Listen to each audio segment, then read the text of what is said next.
गोटिए जंगल रे शृगालटीए थिला। से बहुत अलसुआ आउ ठक थिला। जंगलर कौनसी काम रे से पशु मानंकु साहाय्य करू नथिला। एमितिकी से निज शिकार करिबा पई भी कुआडे जाऊ नथिला। जदि को पशु निज शिकार खाई किछि छाड़ी देई जाउथिले ताहाले से बळका अंश को खाई रही जाउथिला। दिनकर कथा। किरे अलसुआ, आज कहा अइठा खाइबा को जाउचो? मुह संभाली कथा कह हाथी। हाँ, कहिले बाधी जाउची। तो भलिया अलसुआ आउ ठक मो मो जीवन रे देखिनी। जहा कहिलो भाई, एटा शृगाल जाति पई कलंक। ता जाति भाई माने दिन जाको केते परिश्रम करूचंती, हेले याकू देखो मिलिले शिकार करी खाउची, नहले आर तार अइठा खाइकी बंचुची। अइठा खिया कोठिकार। सुन, गोटे मागरे शीत जाएनी, मो दिन भी आसीब। मु भी तुमको सेते बेले देखई देबी जे मु कौन करि पारे। है जा, तो भलिया अलसुआंकठु एमिति बड़ बड़ कथा मु बहुत सुनिची। चलो जिबा, एइटा सह किए गपे के मुंड खराब करिवो। हाथी आउ भालू चली गले। शृगाल को बहुत अपमानित लागिला। से भी रागरे सेठू चलीगला।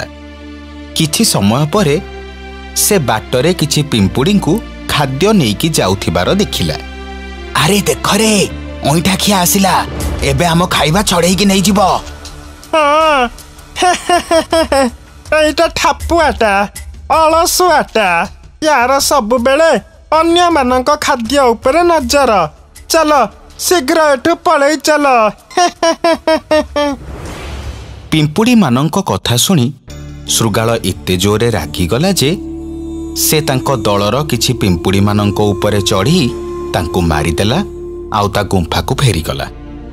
ना, आउ ए अपमान सही हबनी। एणिकी मते किछि करिबाकू हबो। मु भी समस्तक आगरे निजको प्रमाण करिकी देखई देबी। शृगाल गोटिए उपाय पांचिला। आउ दिने गोटाए जामुकोली गछरू किछि जामुकोली तोली ताकू बाटी देहरे बोली हेई पड़िला। जामुकोली बाटिकी लगेइबा परे शृगालर देहर रंग बाईगणी रंगर हेगला। से सीधा जाई हाथी आउ भालुंको पाखरे पहुंचिला।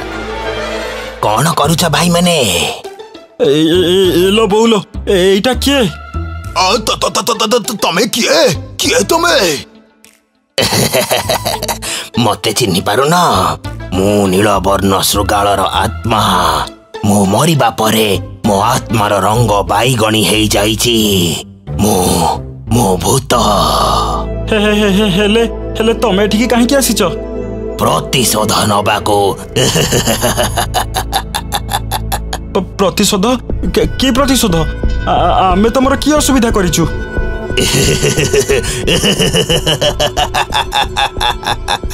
तमे माने मिसी मो नाती को बहुत हैरान करूछ।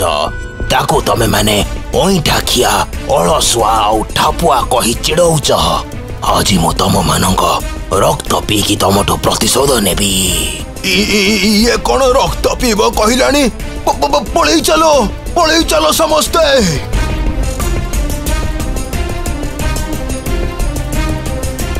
हाथी आउ भालू परदिन सकाळे जंगलर सबु पशु मानंक आगरे पूर्व रातिर घटना को कहिले।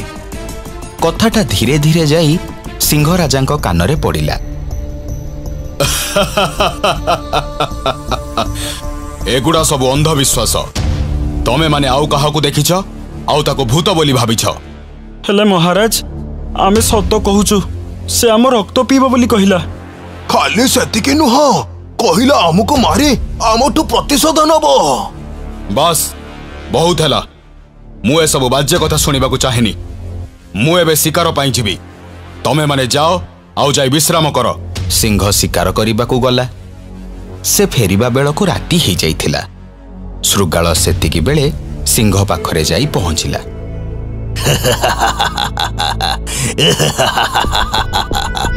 किए तू? मूर्ख, मते तू नुह, आपण कह। मु हौची नीलवर्ण शृगालर आत्मा। ମୁଁ ମରିବା ପରେ ମୋ ଆତ୍ମାର ରଙ୍ଗ ବାଇଗଣୀ ହେଇଯାଇଛି। ମୁଁ ଏସବୁ କଥାରେ ବିଶ୍ୱାସ କରେନି। ସତ କହ ତୁ କିଏ, ନହେଲେ ମୁଁ ତତେ ଏବେ ଦଣ୍ଡ ଦେବି। ମତେ ଦଣ୍ଡ ଦବୁ? ମତେ ମତେ ଦଣ୍ଡ ଦବୁ? ତୁ ତୋର ସବୁ ସୀମା ଲଙ୍ଘି ସାରିଛୁ। ଆଜି ରାଜସଭାରେ କଣ କହିଥିଲୁ? ଭୂତ ଫୂତ କେହି ନାହାନ୍ତି, ଅନ୍ଧବିଶ୍ୱାସ ଏଗୁଡା। ହେଲେ ଏକଥା ତୁ କେମିତି ଜାଣିଲୁ? ଯେତେବେଳେ ତୁ ହାତୀ ଆଉ ଭାଲୁଙ୍କ ସହ କଥା ହଉଥିଲୁ, ସେତେବେଳେ ମୁଁ ସେ ରାଜସଭାରେ ଥିଲି। ମୁଁ ତ କାହିଁ ତତେ ଆଜି ସଭାରେ ଦେଖିନି।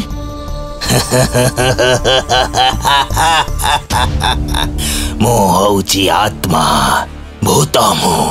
ମତେ କେବଳ ରାତିରେ ହିଁ ଦେଖି ହୁଏ। ତତେ ଛାଡ଼ିବିନି ଆଜି। ତତେ ମାରି ମୁଁ ମୋ ନାତିକୁ ଜଙ୍ଗଲର ରାଜା କରିବି, ରାଜା। ହାତୀ ଆଉ ଭାଲୁ ତାହେଲେ ଆଜି ଯାହା ସଭାରେ କହୁଥିଲେ ସେ ସବୁ ସତ। ଇଲୋ ବୋଉଲୋ, ବଞ୍ଚାଅ ମତେ।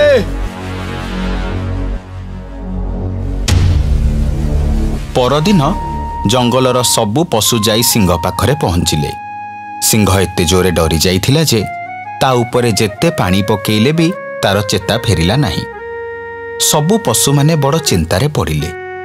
ସେତିକି ବେଳେ ମାଙ୍କଡ଼ ଦେଖିଲା ଯେ ସିଂହ ଦେହରେ ଗୋଟେ ଆମ୍ପୁଡ଼ା ଦାଗ ହେଇଛି। ସେ ଯେତେବେଳେ ତା ପାଖକୁ ଗଲା, ସେ ସିଂହ ଦେହରୁ ଜାମୁକୋଳି ବାସ୍ନା ପାଇଲା। ମାଙ୍କଡ଼ ରାତିରେ ଯାଇ ଜଙ୍ଗଲର ଜାମୁକୋଳି ଗଛ ପାଖରେ ଲୁଚିଗଲା। ସେତିକି ବେଳେ ଶୃଗାଳ ଆସି ପହଞ୍ଚିଲା ଆଉ ଜାମୁକୋଳି ତୋଳି ତା ଦେହରେ ଲଗେଇଲା। ରହ ଶୃଗାଳ, ମୁଁ ଜାଣିଥିଲି ଏଇଟା ତୋ କାମ ହେଇଥିବ। ତୁ ଆମ ଜଙ୍ଗଲର ସବୁ ପ୍ରାଣୀମାନଙ୍କୁ ଠକିଛୁ। ତୋ ପାଇଁ ଆଜି ଆମ ରାଜାଙ୍କର ଏଇ ଅବସ୍ଥା ହେଇଛି। ମୁଁ ତତେ ଛାଡ଼ିବିନି। ସାମାନ୍ୟ ମାଙ୍କଡ଼ଟା ହେଇକି ତୁ ମୋର କଣ କରିବୁ? ମୁଁ ତ ନୀଳବର୍ଣ୍ଣ ଶୃଗାଳର ଆତ୍ମା। ମୁଁ ଭୂତ। ମୁଁ ଆଜି ତୋ ଜୀବନ ନେଇଯିବି। ତୁ ସମସ୍ତଙ୍କୁ ଠକି ପାରିବୁ, କିନ୍ତୁ ମତେ ନୁହଁ। ତୁ ହଉଛୁ ଅଇଁଠାଖିଆ ଶୃଗାଳ। ନିଜ ସ୍ୱାର୍ଥ ପୂରଣ କରିବାକୁ ତୁ ଦେହରେ ଜାମୁକୋଳି ବାଟିକି ଲଗେଇ ସମସ୍ତଙ୍କୁ ହଇରାଣ କରୁଛୁ। ମାଙ୍କଡ଼ ଜଙ୍ଗଲର ସବୁ ପଶୁମାନଙ୍କୁ ଡାକିଲା ଆଉ ଶୃଗାଳ ଉପରେ ପାଣି ଆଣି ଢାଳିଦେଲା। ଧୀରେ ଧୀରେ ଶୃଗାଳ ଦେହରୁ ରଙ୍ଗ ଛାଡ଼ିଲା ଆଉ ରଙ୍ଗ ବୋହିବାକୁ ଲାଗିଲା। ଏସବୁ ଦେଖି ପଶୁମାନେ ଶୃଗାଳର ଅସଲ ପରିଚୟ ଜାଣିଗଲେ। ସେମାନେ ରାଗରେ ଶୃଗାଳ ଉପରେ ଆକ୍ରମଣ କଲେ ଆଉ ତାର ଜୀବନ ନେଇଗଲେ।